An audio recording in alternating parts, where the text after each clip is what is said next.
संविधान संशोधन।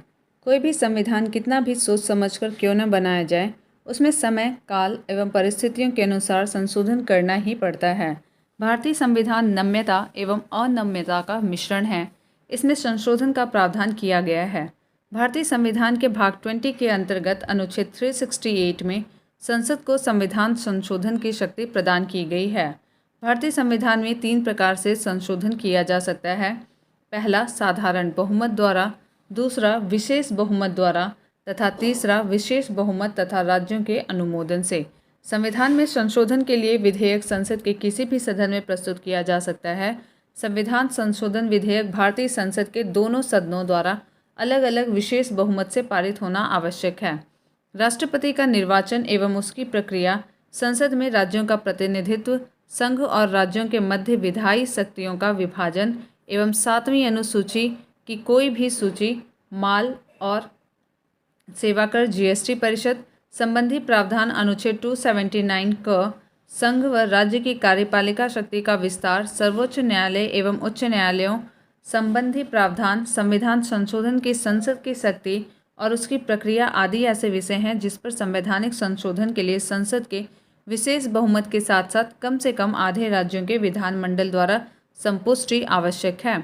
संविधान के अनेक उपबंधों में संसद दोनों सदनों के साधारण बहुमत से संशोधन कर सकती है। इनमें नए राज्यों का प्रवेश या गठन, नए राज्यों का निर्माण और उसके क्षेत्र, सीमाओं या संबंधित राज्यों के नाम में परिवर्तन, राज्यों में विधान परिषदों का सृजन या समापन आदि शामिल हैं। यह व्यवस्थाएं अनुच्छेद 368 के प्रयोजनों के लिए संविधान का संशोधन नहीं समझी जाती हैं। भारतीय संविधान के प्रथम संशोधन 1951 द्वारा संविधान में 2 नए अनुच्छेद 31 क, 31 ख तथा 9वीं अनुसूची को जोड़ा गया। 42वें संविधान संशोधन अधिनियम 1976 को लघु संविधान कहा जाता है। संविधान के 52वें संशोधन अधिनियम 1985 द्वारा किसी दल के निर्वाचित सदस्यों के दल बदल पर रोक हेतु प्रावधान किए गए। 61वें संविधान संशोधन अधिनियम 1988 द्वारा मतदाता की आयु 21 वर्ष से घटाकर 18 वर्ष कर दी गई।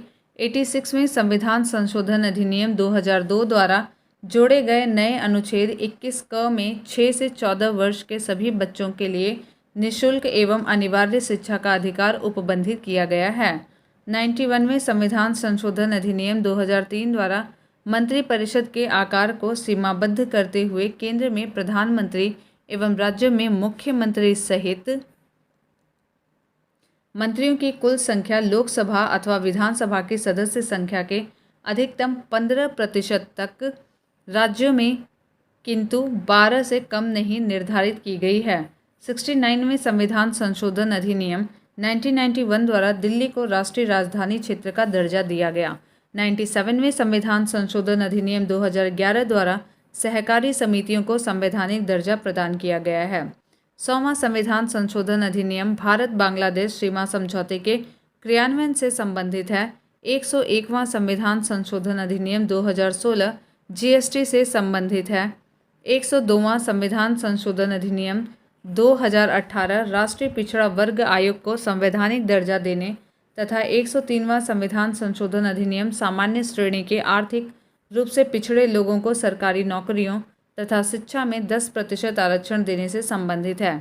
104वां संविधान संशोधन अधिनियम 2019 द्वारा अनुच्छेद 334 में संशोधन कर अनुसूचित जातियों और अनुसूचित जनजातियों के लिए लोकसभा और राज्य विधानसभाओं में सीटों के आरक्षण की अवधि को 10 वर्ष और आगे संविधान के प्रारंभ से 80 वर्ष तक बढ़ाया गया है, जबकि एंग्लो इंडियनों के मनोनयन की व्यवस्था की अवधि को आगे नहीं बढ़ाया गया है, जिससे उनके लोकसभा में राष्ट्रपति द्वारा अनुच्छेद 331 और विधानसभा में संबंधित राज्यपाल द्वारा अनुच्छेद 333 मनोनयन की व्यवस्था संविधान के प्रारंभ के 70 वर्ष बाद 25 जनवरी 2020 से निष्प्रभावी हो गई है। 105वें संविधान संशोधन अधिनियम 2021 द्वारा राज्यों एवं संघीय क्षेत्रों द्वारा सामाजिक एवं शैक्षणिक रूप से पिछड़े वर्गों की सूची स्वयं के उद्देश्यों के लिए तैयार कर सकने के अधिकार को बहाल किया गया है। संविधान की आधारभूत संरचना बेसिक स्ट्रक्चर के सिद्धांत का अर्थ है कि संविधान में कुछ लक्षण ऐसे मूलभूत हैं जिन्हें संशोधन द्वारा समाप्त या परिवर्तित नहीं किया जा सकता। आधारभूत संरचना के सिद्धांत का प्रतिपादन सर्वोच्च न्यायालय द्वारा केशवानंद भारती वाद 1973 में किया गया। प्रश्नकोश और पहला प्रश्न, कथन ए, अनुच्छेद 368 के अंतर्गत संसद संविधान के किसी भी भाग में संशोधन कर सकती है। कारण आर, संसद भारत की जनता द्वारा निर्वाचित उच्चतम विधायी संस्था है। दोनों ही यहाँ पे सही हैं और ए जो है आर जो है ए की सही व्याख्या भी है, इसलिए ऑप्शन ए यहाँ पे उत्तर होगा।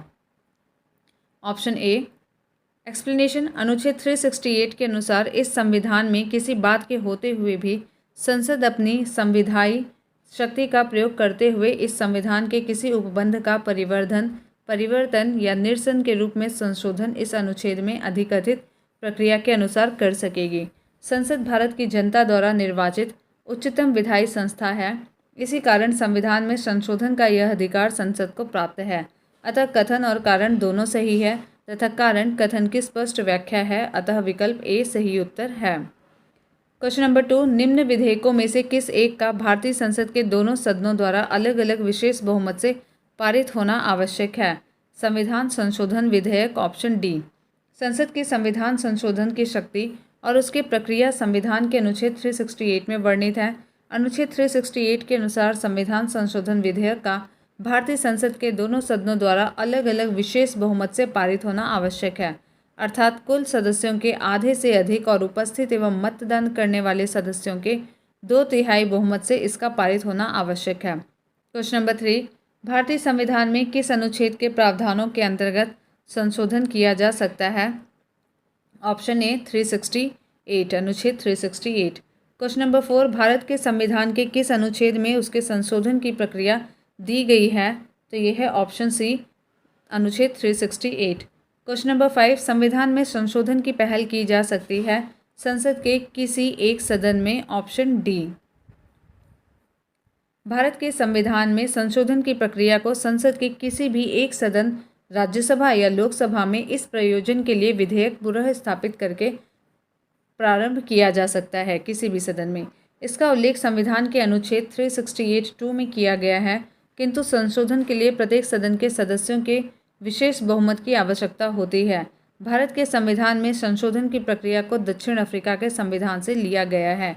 याद रखिएगा, दक्षिण अफ्रीका के संविधान से लिया गया है।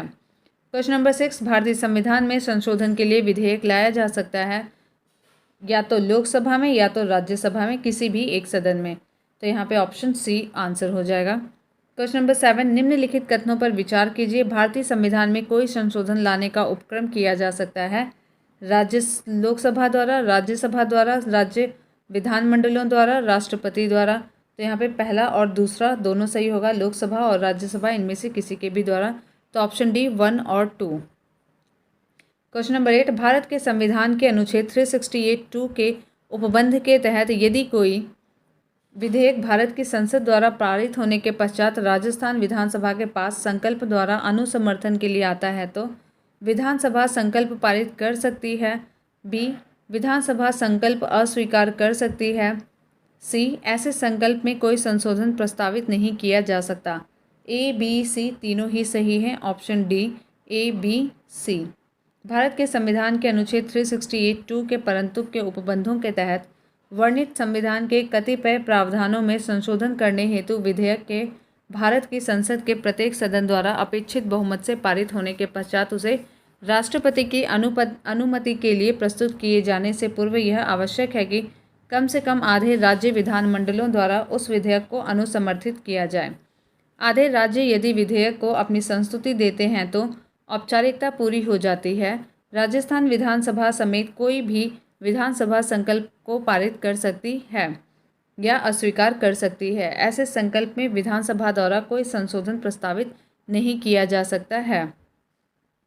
क्वेश्चन नंबर 9, भारतीय संविधान के अनुसार निम्न विषयों पर संवैधानिक संशोधन के लिए कम से कम आधे राज्यों के विधानमंडल द्वारा संपुष्टि आवश्यक है। पहला है संविधान के संघीय प्रावधान के लिए सही है, सर्वोच्च न्यायालय के अधिकार के लिए सही है, संविधान संशोधन की प्रक्रिया के लिए सही है, नए राज्यों का निर्माण एवं राज्यों की सीमाओं एवं नामों में परिवर्तन, ये नहीं। तो 1, 2, 3 यहाँ पे सही उत्तर है, ऑप्शन ए। भारतीय संविधान नम्य एवं परिवर्तनशील है। इसमें आवश्यकता अनुसार संविधान के अनुच्छेद 368 में दी गई प्रक्रिया के अनुसार संशोधन किया जा सकता है। भारतीय संविधान में 3 प्रकार से संशोधन किए जा सकते हैं। पहला है साधारण बहुमत द्वारा। इसके अंतर्गत संविधान में कुछ प्रावधान हैं जिसे संसद साधारण बहुमत से संशोधित कर सकती है। इस प्रकार के संशोधन को अनुच्छेद 368 में प्रयोजनों के तहत संविधान का संशोधन नहीं माना जाता है। यथा इसमें आते हैं राज्यों के नाम तथा सीमाओं में परिवर्तन करने अथवा नए राज्यों का निर्माण करने, राज्यों में विधान परिषदों को सृजित करने या समाप्त करने, राष्ट्रपति, राज्यपालों, उच्चतम न्यायालयों एवं उच्च न्यायालयों के न्यायाधीशों के वेतन में वृद्धि या कमी करने वाले संशोधन आदि साधारण बहुमत से किए जाते हैं। विशेष बहुमत द्वारा अनुच्छेद 368(2) की प्रक्रिया के तहत संसद अपने प्रत्येक सदन के विशेष बहुमत, कुल सदस्य संख्या के बहुमत और उपस्थित एवं मत देने वाले सदस्यों के 2/3 बहुमत से विधेयक पारित कर संविधान के अधिकांश अनुच्छेदों में संशोधन कर सकती है। तीसरा, विशेष बहुमत तथा राज्यों के अनुमोदन से। अनुच्छेद 368(2) के परंतु के अनुसार संविधान में कतिपय प्रावधान ऐसे हैं जिनमें संशोधन करने के लिए संसद के विशेष बहुमत के साथ साथ कम से कम आधे राज्यों के विधानमंडलों का अनुमोदन प्राप्त करना आवश्यक है। यथा राष्ट्रपति का निर्वाचन एवं उसकी प्रक्रिया, संघ तथा राज्यों की कार्यपालिका शक्ति का विस्तार, उच्चतम न्यायालय तथा उच्च न्यायालय संबंधी प्रावधान, संसद में राज्यों का प्रतिनिधित्व, संविधान संशोधन की संसद की शक्ति और उसकी प्रक्रिया, संघ और राज्यों के मध्य विधायी शक्तियों का विभाजन तथा 7वीं सूची में वर्णित सूचियों की प्रविष्ट, माल और सेवा कर, जीएसटी परिषद संबंधी प्रावधान, अनुच्छेद 279A आदि।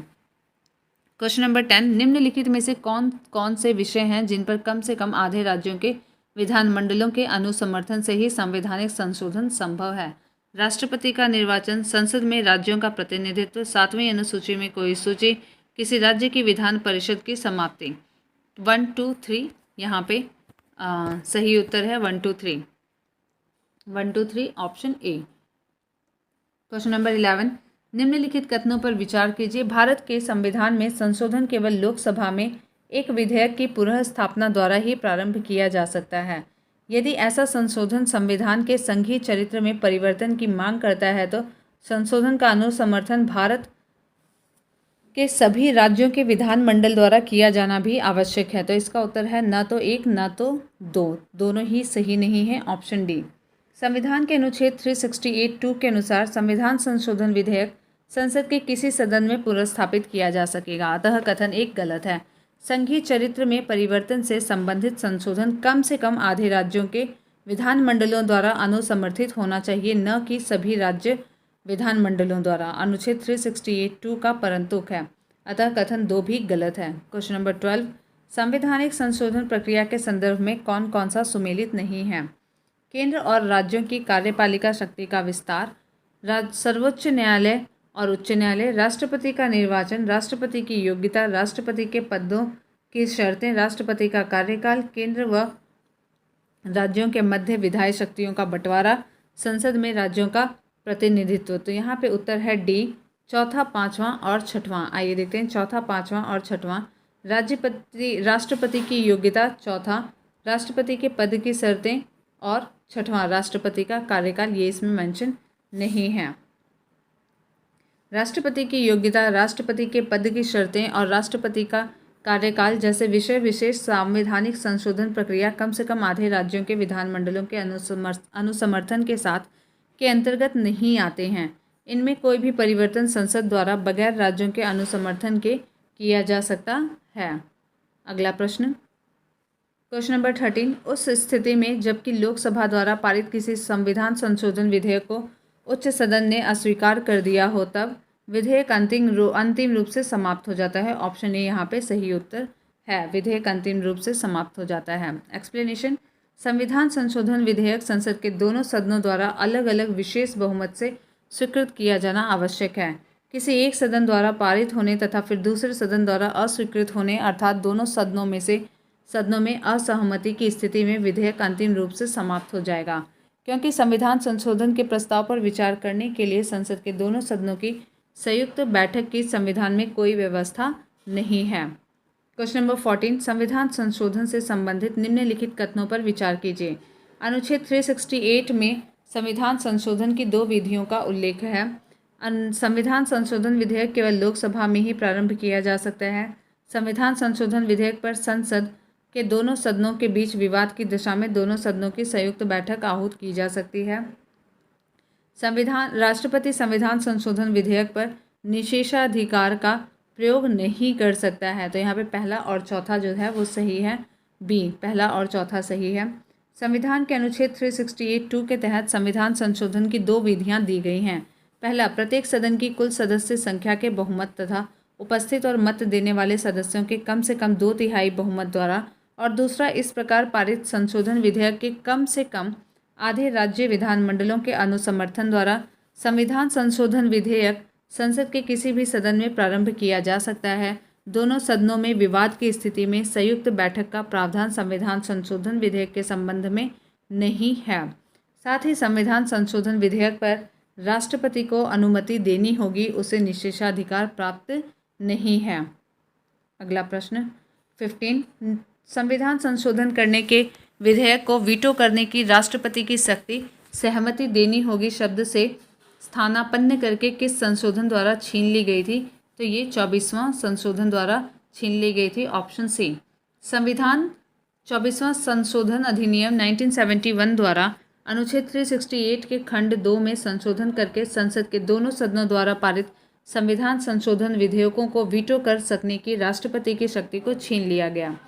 अनुच्छेद 368(2) के अनुसार इस संविधान के संशोधन का आरंभ संसद के किसी सदन में इस प्रयोजन के लिए विधेयक पुनः स्थापित करके ही किया जा सकेगा, जब वह विधेयक प्रत्येक सदन में उस सदन की कुल सदस्य संख्या के बहुमत द्वारा तथा उस सदन के उपस्थित और मत देने वाले सदस्यों के कम से कम 2/3 बहुमत द्वारा पारित कर दिया जाता है, तब वह राष्ट्रपति के समक्ष प्रस्तुत किया जाएगा, जो विधेयक को अपनी अनुमति देगा, और तब संविधान उस विधेयक के निबंधनों के अनुसार संशोधित हो जाएगा। परंतु कतिपय मामलों में विधेयक को राष्ट्रपति के समक्ष प्रस्तुत करने से पूर्व कम से कम आधे राज्यों के विधानमंडलों द्वारा पारित इस आशय के संकल्प द्वारा उन विधानमंडलों का अनुसमर्थन भी अपेक्षित होगा।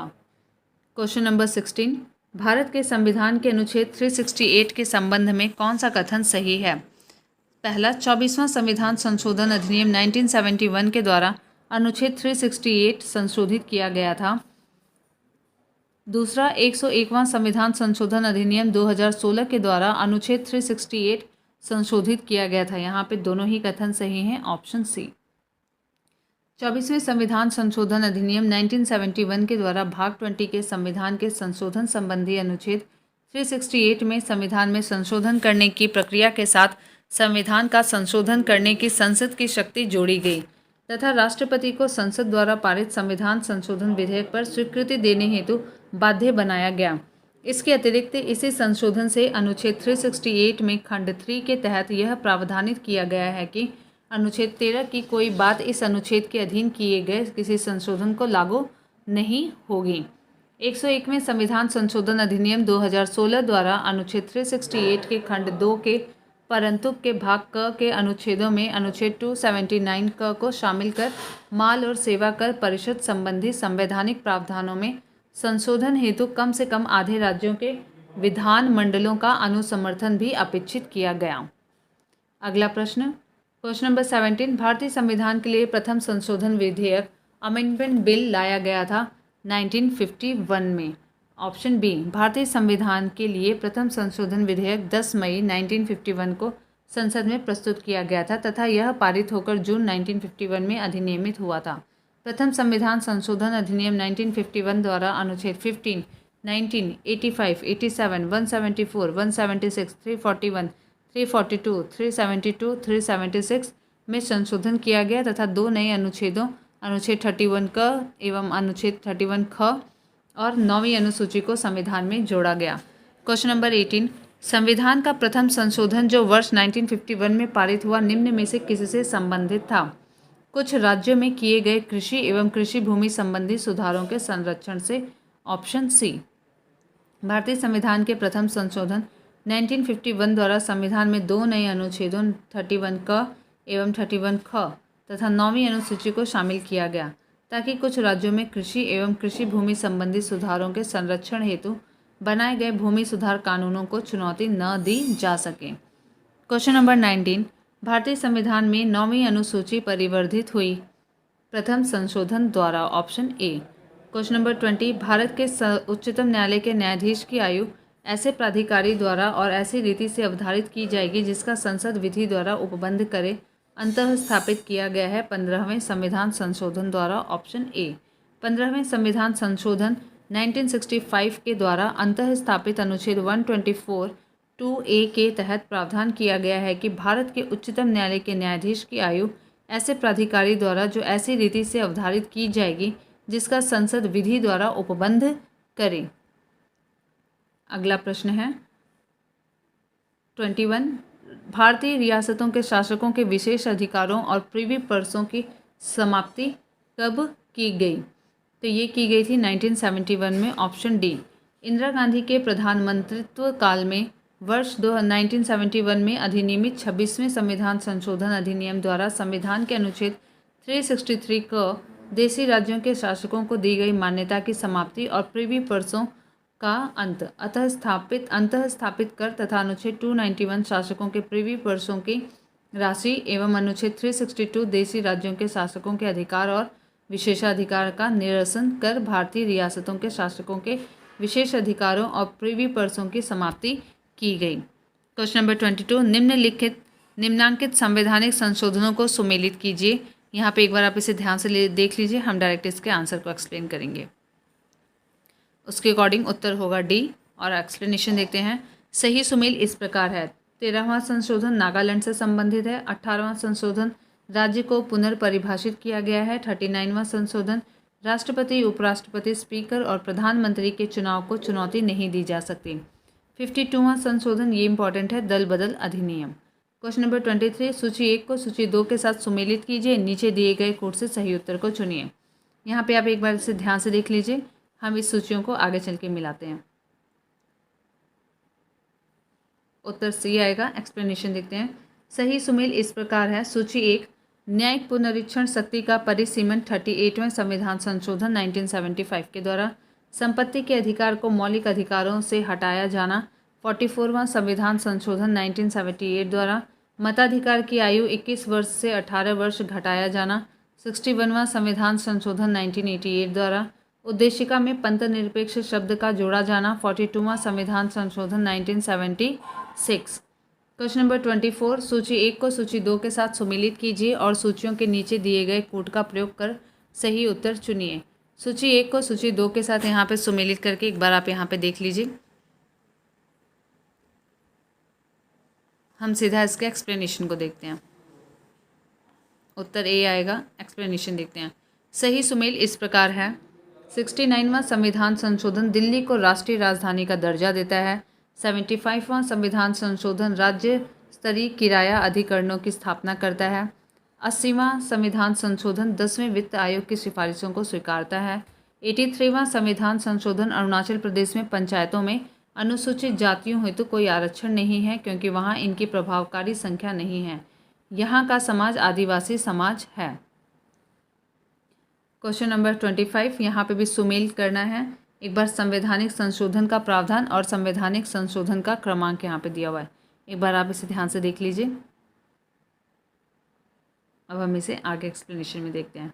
संवैधानिक संशोधन का प्रावधान, संवैधानिक संशोधन का क्रमांक, अनुच्छेद 19(1) ग के अंतर्गत सहकारी समितियां बनाने का अधिकार। 97वां संविधान संशोधन 2011 में हुआ था। रिक्तियों के बैकलॉग को भरने में अनुसूचित जाति, अनुसूचित जनजाति के आरक्षण का संरक्षण। 81वां संविधान संशोधन 2000 में हुआ था। राष्ट्रीय न्यायिक नियुक्ति आयोग का निर्माण। 99वां संशोधन 2014 सर्वोच्च न्यायालय द्वारा अभिखंडित भी कर दिया गया था।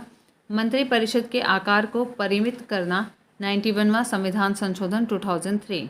क्वेश्चन नंबर 26, निम्नलिखित में से किस संविधान अधिनियम को लघु संविधान कहा गया है? तो ये 42वां संविधान संशोधन है। Option A. 1976 के 42वें संविधान संशोधन अधिनियम द्वारा संविधान के बहुत सारे प्रावधानों में परिवर्धन किया गया था।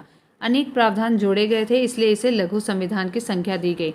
42वें संविधान का मुख्य उद्देश्य उच्चतम न्यायालय द्वारा 1973 में केशवानंद भारती मामले में दिए गए निर्णयों से उत्पन्न कठिनाई को दूर करना था, जिसमें संसद की संविधान संशोधन की शक्ति को इस मामले में निर्णित संविधान के आधारभूत ढांचे को संशोधित करने से रोका गया था।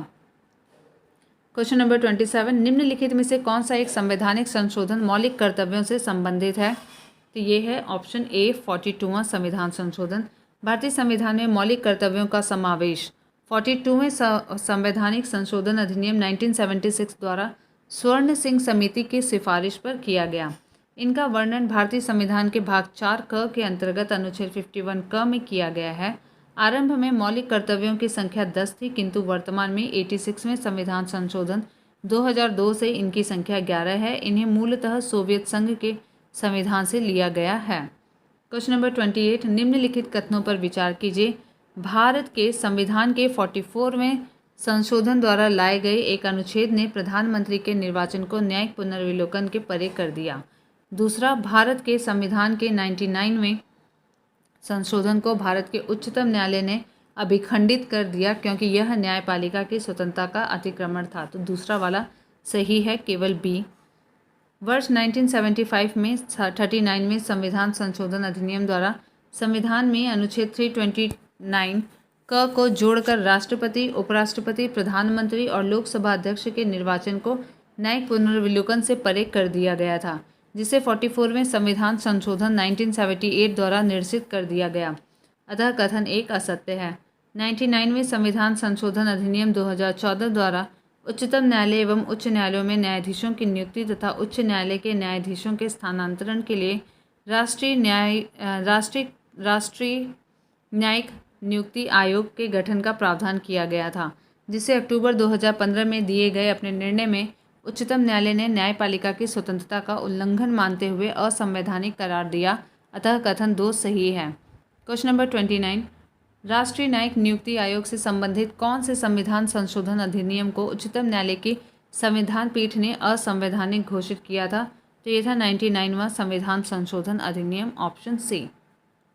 नेक्स्ट क्वेश्चन 30, विधानसभा में किसी दल के निर्वाचित सदस्यों के दल बदल पर निम्नलिखित में से किसने प्रतिबंध लगाया है? तो संविधान का 52वां संविधान संशोधन।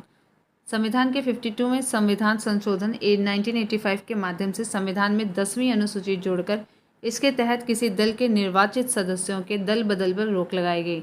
इसमें 91वें संविधान संशोधन अधिनियम 2003 द्वारा अपेक्षित संशोधन भी किए गए।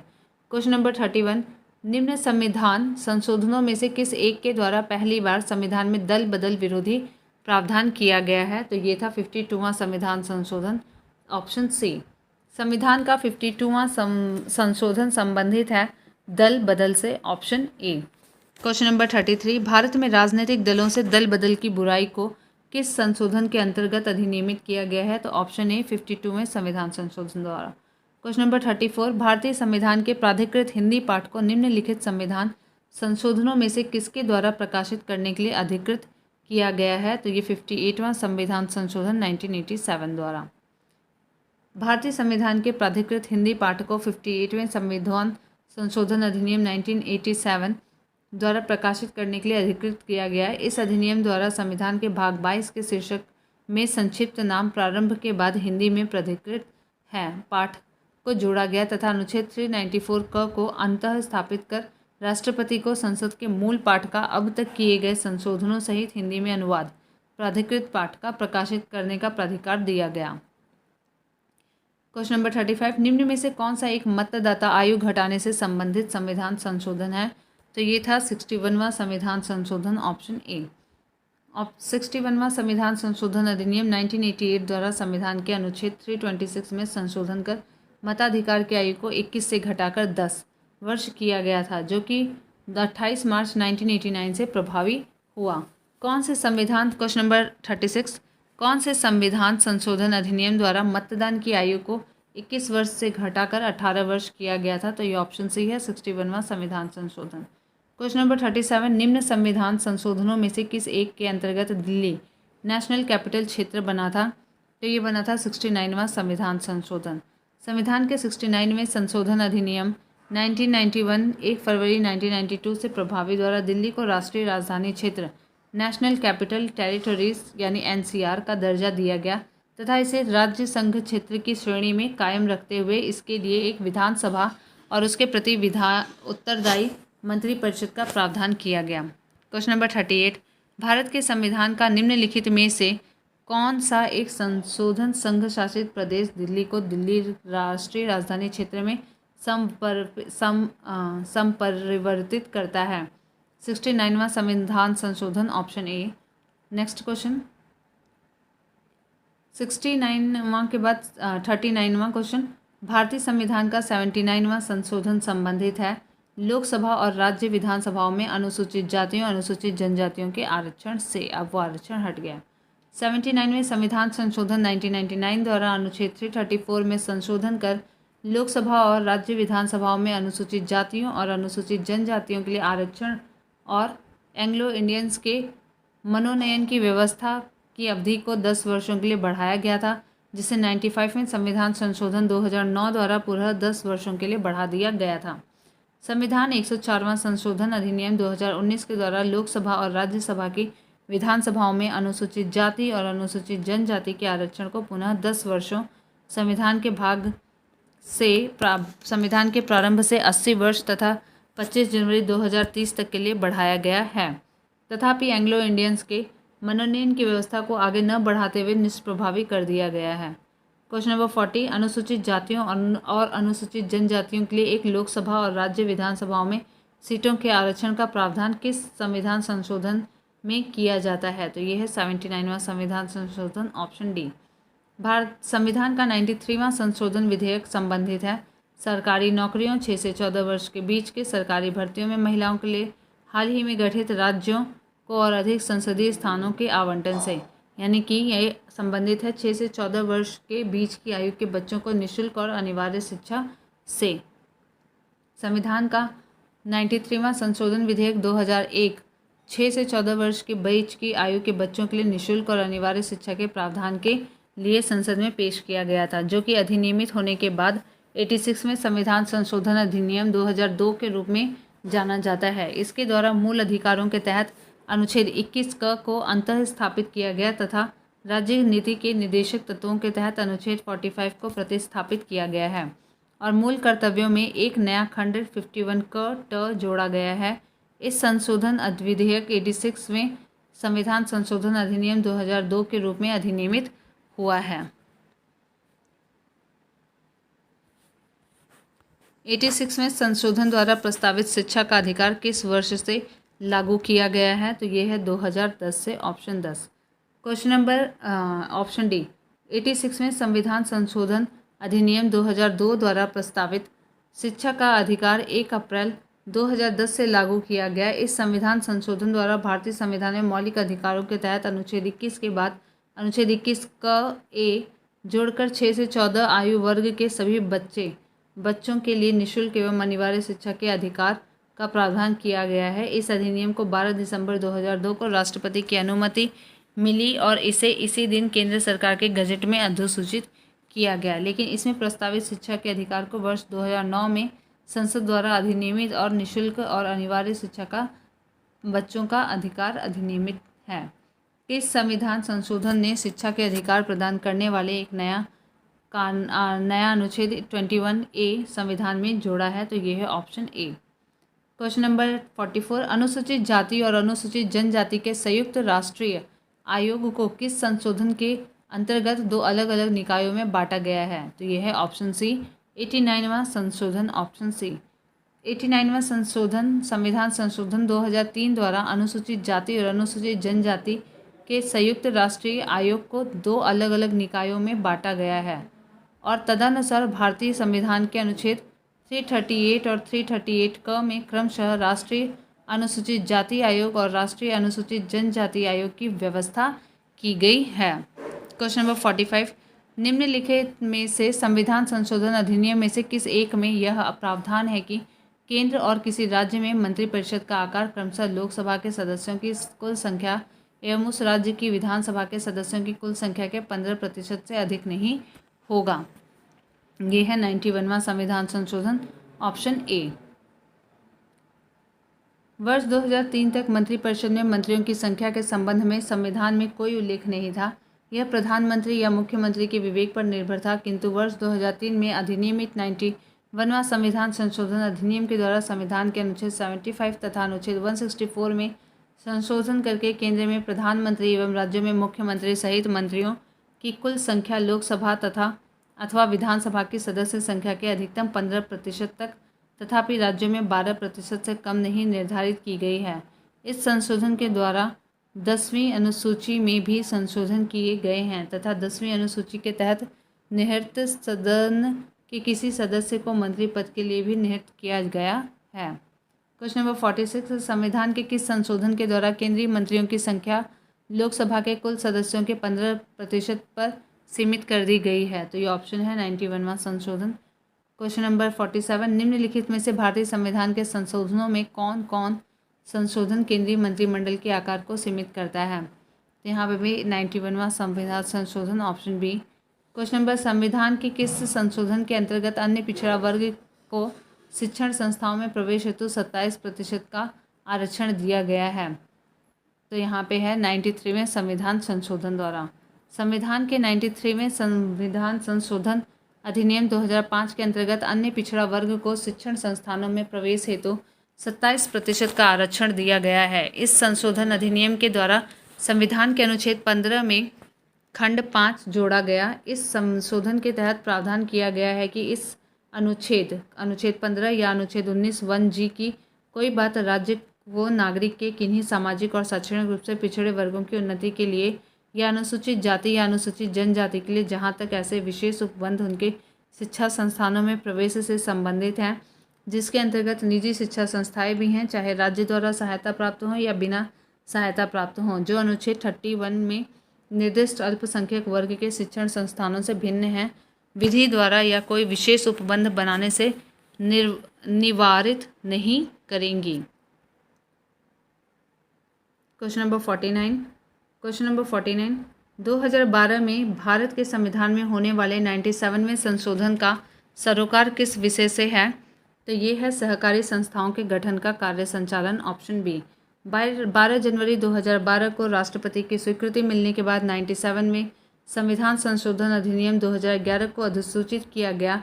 इस संशोधन से सहकारी समितियों को संवैधानिक दर्जा प्रदान किया गया और इस संशोधन के द्वारा संविधान के भाग 3 में अनुच्छेद 19(1) के खंड सी में सहकारी समितियां शब्द भाग 4 में अनुच्छेद 43A के बाद 43B सहकारी समितियों का संवर्धन तथा भाग 9A के बाद भाग 9B अनुच्छेद 243ZH से 243ZT जोड़ा गया, जिसके अंतर्गत सहकारी संस्थाओं को प्रोत्साहित करना तथा सहकारी संस्थाओं को व्यावसायिक प्रबंध और गलत एवं कार्य संचालन संबंधी प्रावधान शामिल हैं।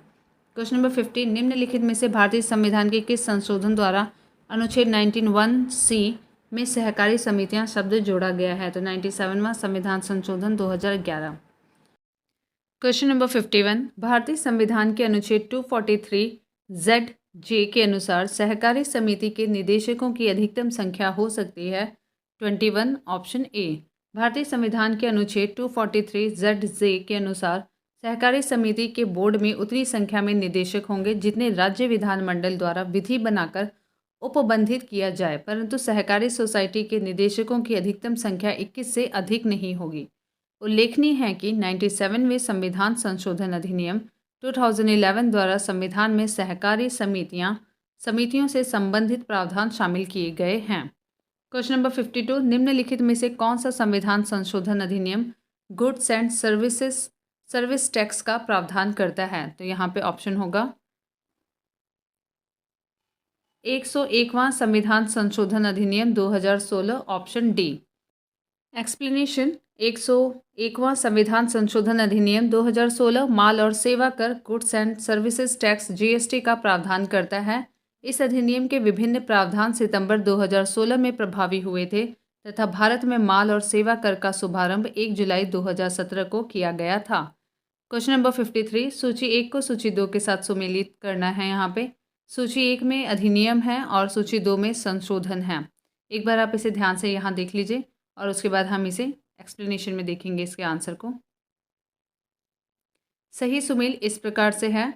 संविधान 94वां संशोधन अधिनियम 2006 वो अनुच्छेद 164 में संशोधन था। संविधान 95वां संशोधन अधिनियम 2009 में इसमें अनुच्छेद 334 में संशोधन किया गया। संविधान 96वां संशोधन अधिनियम 2011 में इसमें 8वीं अनुसूची में संशोधन किया गया। संविधान का 103वां संशोधन अधिनियम 2019 अनुच्छेद 15 में संशोधन किया गया था। क्वेश्चन नंबर 54, राष्ट्रपति रामनाथ कोविंद ने किस संविधान संशोधन अधिनियम को 18 अगस्त 2021 को मंजूरी दी है? तो ये 105वां संविधान संशोधन था, ऑप्शन डी। संविधान 127वां संशोधन विधेयक 2021 लोकसभा द्वारा 10 अगस्त 2021 को तथा राज्यसभा द्वारा 11 अगस्त 2021 को पारित किया गया था। इसे 18 अगस्त 2021 को राष्ट्रपति की स्वीकृति प्राप्त होने पर संविधान 105वां संशोधन अधिनियम 2021 के रूप में अधिसूचित किया गया। इस अधिनियम के द्वारा संविधान के अनुच्छेद 342A में संशोधन कर राज्यों एवं संघीय क्षेत्रों द्वारा सामाजिक एवं शैक्षणिक रूप से पिछड़े वर्गों की सूची स्वयं के उद्देश्यों के लिए तैयार कर सकने के अधिकार को बहाल किया गया है। साथ ही इस अधिनियम द्वारा अनुच्छेद 338B और 336 में भी तत्संबंधी अपेक्षित संशोधन किए गए हैं। क्वेश्चन नंबर 55, निम्नलिखित पर विचार कीजिए और उनको सही कालक्रम में व्यवस्थित कीजिए। गोलकनाथवाद पहला, केशवानंद भारतीवाद, उसके बाद 24वां संविधान संशोधन अधिनियम, ये इसके पहले आया था, और 42वां संविधान संशोधन अधिनियम। तो तीसरे को हम दूसरे स्थान पर डालेंगे और उसके बाद फिर सीक्वेंस फॉलो करेंगे। पहला, तीसरा, दूसरा और चौथा ऑप्शन ए यहाँ पे सही है। एक बार इसे सीक्वेंस वाइज घटना को देख लेते हैं। गोलकनाथवाद, गोलकनाथ बनाम पंजाब राज्य 1967 में। केशवानंद भारतीवाद, केशवानंद भारती बनाम केरल राज्य, ये 1973 में। 24वां संविधान संशोधन अधिनियम 1971 में और 42वां संविधान संशोधन अधिनियम 1976 में। और ये कालक्रमानुसार उत्तर फर्स्ट, थर्ड, सेकंड, फोर्थ होगा। नेक्स्ट क्वेश्चन 56, निम्नांकित किस वाद में सर्वोच्च न्यायालय ने पहली बार संसद की संविधान संशोधन शक्ति को सीमित किया था? गोलकनाथ बनाम पंजाब राज्य, ऑप्शन बी। सर्वप्रथम गोलकनाथ बनाम पंजाब राज्य मामले में 1967 में सर्वोच्च न्यायालय ने संसद की संविधान संशोधन शक्ति पर सीमाएं आरोपित की थी। इस निर्णय को निष्प्रभावी करने के उद्देश्य से 24वां संविधान संशोधन अधिनियम 1971 लाया गया था। Question number 57, Kesavananda Bharati case का महत्व इसीलिए है कि उसने कार्यपालिका के आदेशों को दरकिनार कर दिया नहीं, उच्चतम न्यायालय ने संविधान की मूल विशेषताओं को प्रतिपादित किया। यहाँ पे बी उत्तर इसका सही है, बी। केशवानंद भारती बनाम केरल राज्य 1973 के ऐतिहासिक मामले में संविधान के 24वें संशोधन अधिनियम की विधि मान्यता को उच्चतम न्यायालय में चुनौती दी गई। इसमें उच्चतम न्यायालय ने संविधान के अनुच्छेद 368 में व्यक्त संसद की संविधान संशोधन शक्ति की समीक्षा की। उच्चतम न्यायालय ने इसमें निर्णय दिया कि संसद को मूल अधिकारों सहित संविधान के विभिन्न उपबंधों में संशोधन की पूर्ण शक्ति है, किंतु वह कोई ऐसा संशोधन नहीं कर सकती जिससे संविधान का मूल तत्व या उसका आधारभूत ढांचा नष्ट हो जाए। इसके पश्चात उच्चतम न्यायालय के समक्ष संविधान संशोधन से संबंधित जो भी मामले आते हैं उनका निर्णय इसी आधार पर होता है। क्वेश्चन नंबर 58, भारत के सर्वोच्च न्यायालय ने संविधान के आधारभूत ढांचे के सिद्धांत को स्पष्ट किया है केशवानंद भारतीवाद में, जो कि 1973 में था, option D. Question number 59, Bharat में नागरिकों के मौलिक अधिकारों में संशोधन कौन कर सकता है? तो ये संसद कर सकती है, ऑप्शन सी। क्वेश्चन नंबर 60, भारतीय संविधान के आधारभूत संरचना के सिद्धांत का तात्पर्य है कि संविधान के कुछ लक्षण ऐसे अनिवार्य हैं कि उनका निराकरण नहीं किया जा सकता। यही इसका उत्तर है, ऑप्शन ए। भारतीय संविधान की आधारभूत संरचना के सिद्धांत का तात्पर्य है कि संविधान के कुछ लक्षण ऐसे अनिवार्य हैं जिन्हें समाप्त या परिवर्तित नहीं किया जा सकता है। उच्चतम न्यायालय ने सर्वप्रथम केशवानंद भारती बनाम केरल राज्यवाद 1973 के अपने फैसले में यह स्पष्ट कर दिया कि संविधान के कुछ आधिकारिक या मूलभूत लक्षण हैं जिनका किसी भी स्थिति में संशोधन नहीं किया जा सकता है। नेक्स्ट क्वेश्चन 61 संविधान का कौन सा संशोधन यह प्रावधानित करता है कि कोई कानून जो राज्य के उन नीति निर्देशक सिद्धांतों को जो अनुच्छेद 39B और C में वर्णित हैं प्रभावी बनाने हेतु पारित किया जाए। इस कारण से निरस्त नहीं किया जाएगा कि वह अनुच्छेद 14 और 19 में प्रदत्त अधिकारों को सीमित करता है। तो यह है 25वां संशोधन, ऑप्शन ए। संविधान के 25वें संशोधन 1971 द्वारा संविधान में जोड़े गए अनुच्छेद 31C 31G के तहत यह प्रावधान किया गया है कि अनुच्छेद 39B और C में वर्णित राज्य के नीति निर्देशक तत्वों को प्रभावी बनाने हेतु पारित किया गया कानून इस कारण से निरस्त नहीं किया जाएगा कि वह अनुच्छेद 14, 19 या 31 अनुच्छेद 31 44वें संशोधन द्वारा निर्दिष्ट में प्रदत्त अधिकारों को सीमित करता है। क्वेश्चन नंबर 62, निम्नांकित कथनों पर विचार कीजिए। 44वें संवैधानिक संशोधन 1978 द्वारा राज्य नीति के सभी निदेशक तत्वों को अनुच्छेद 14 एवं 19 में उल्लिखित मूल अधिकारों पर प्राथमिकता प्रदान की गई है। सेकंड, मिनर्वा मिल्स वाद 1980 के निर्णय में उच्चतम न्यायालय ने यह व्यवस्था दी है कि केवल अनुच्छेद 39 ख एवं ग में उल्लिखित राज्य नीति के निदेशक तत्वों को अनुच्छेद 14 एवं 19 में उल्लिखित मूल अधिकारों पर प्राथमिकता संवैधानिक है। दूसरा यहाँ पे सही है, तो केवल दूसरा सही है, इसलिए ऑप्शन सी सही उत्तर है। 42वें संविधान संशोधन अधिनियम 1976 के द्वारा अनुच्छेद 31G का विस्तार कर राज्य नीति के सभी निदेशक तत्वों की प्राथमिकता एवं सर्वोच्चता को मूल अधिकारों पर प्रभावी बनाया गया, उन अधिकारों पर जिनका उल्लेख अनुच्छेद 14, 19 और 31 में है। हालांकि इस विस्तार को उच्चतम न्यायालय द्वारा मिनर्वा मिल्स मामले 1980 में असंवैधानिक एवं अवैध घोषित कर दिया गया, लेकिन अनुच्छेद 14 एवं अनुच्छेद 19 द्वारा स्थापित मूल अधिकारों को 39 ख और ग में बताए गए निर्देशक तत्वों के अधीनस्थ माना गया। अनुच्छेद 31 संपत्ति का अधिकार को 44वें संविधान संशोधन अधिनियम 1978 द्वारा निरसित कर दिया गया, अतः कथन 1 गलत है तथा कथन 2 सही है। क्वेश्चन नंबर 63, सिक्किम एक नया राज्य बना 36वें संशोधन द्वारा, ऑप्शन डी। संविधान के 35वें संशोधन 1974 के द्वारा सिक्किम को भारतीय संघ में सह राज्य का दर्जा प्रदान किया गया। 36वें संविधान संशोधन 1975 द्वारा सिक्किम को भारतीय संघ में 22वें राज्य के रूप में शामिल किया गया तथा अनुच्छेद 371F के तहत सिक्किम राज्य के संबंध में विशेष उपबंध किए गए। क्वेश्चन नंबर 64, निम्नांकित कौन से कथन सिक्किम के संबंध में सही हैं? नीचे दिए गए कोड से सही उत्तर चुनिए। पहला, 1975 में यह भारत का अभिन्न अंग बन गया था, सही है। इसे वनस्पति शास्त्रियों का स्वर्ग माना जाता है, ये भी सही है। इसके मुख्य निवासी जो हैं वो लेप्चा लोग हैं, ये भी सही है। तो तीसरा, फर्स्ट, सेकंड, थर्ड तीनों ही सही है। 36वें संविधान संशोधन 1975 के द्वारा सिक्किम को राज्य का दर्जा देते हुए भारत का अभिन्न अंग बना लिया गया। इसे वनस्पति शास्त्रियों का स्वर्ग माना जाता है क्योंकि यह पूर्वी हिमालय के हॉटस्पॉट क्षेत्र में आता है जो जैविक विविधता से परिपूर्ण है। यहाँ के मुख्य निवासी लेप्चा, भूटिया और नेपाली लोग हैं।